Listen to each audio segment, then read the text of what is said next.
the last day that labor, services, or material were furnished were January 1st. The recording office puts in the upper right-hand corner exactly the book that it's recorded in, the page that it's recorded in, because the public records are kept in books and pages. And in other words, I go to a book, it'll tell me the number of book to go to, it'll tell me the page, and then I'll see your lien. I mean, everything's automated now. Nobody really uses books anymore. You can look at these things online. But, so I go there, and I see, and it also tells you the date and the exact time that it was recorded. So I look over here. This is actually the first thing that I do. It says January 1st was the last day the labor, services, and material were furnished. I look up here. I see, was this recorded within 90 days of when it says the last day of labor, services, and material were furnished?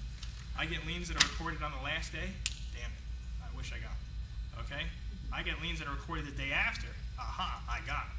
Okay? They blew their lien rights. I'm talking hundreds of thousands of dollars of lien rights. Believe me, they're crying.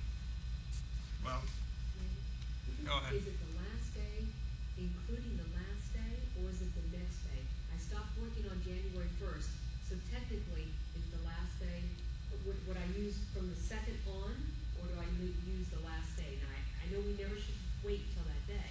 Oh, that's okay. Okay, here's the answer. If it actually falls on a weekend, it's actually the next business day, because technically you can't record on a weekend. Case law says that.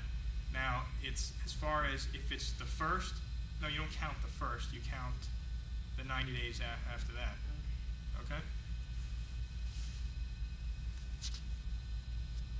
Now, unfortunately, I got computers that calculate this, and it just spits it right out. I'm not sitting there with my fingers and thumbs and toes. Oh, you want me to stop there? All right.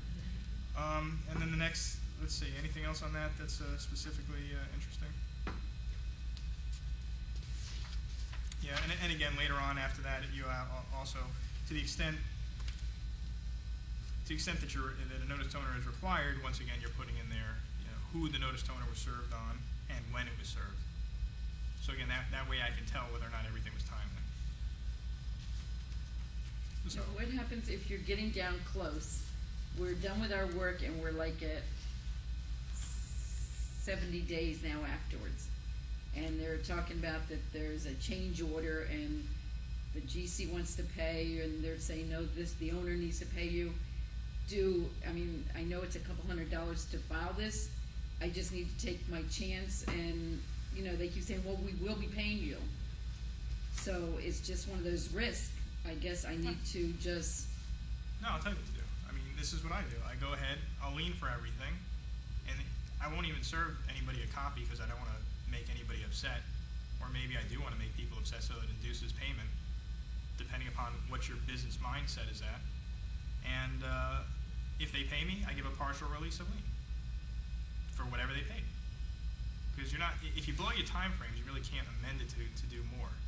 So let's say that you're outside of your 90 days, you don't get a new 90 days from the day that you record it to record another lien.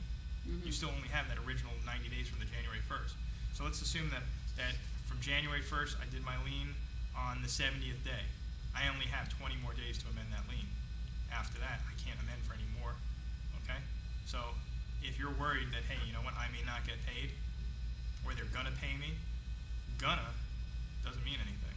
Yeah, as my days, end. Yeah.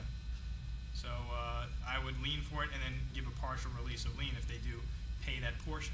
If they fully pay you, give a full satisfaction of lien. You've satisfied it, you paid it. Okay. Okay?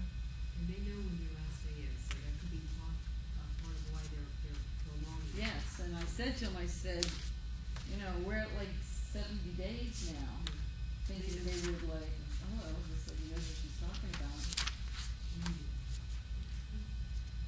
Well, people held on, and like Miranda said, they do 91st day, it's like, sorry, you have no lien rights.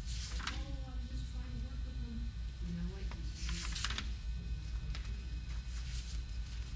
Right.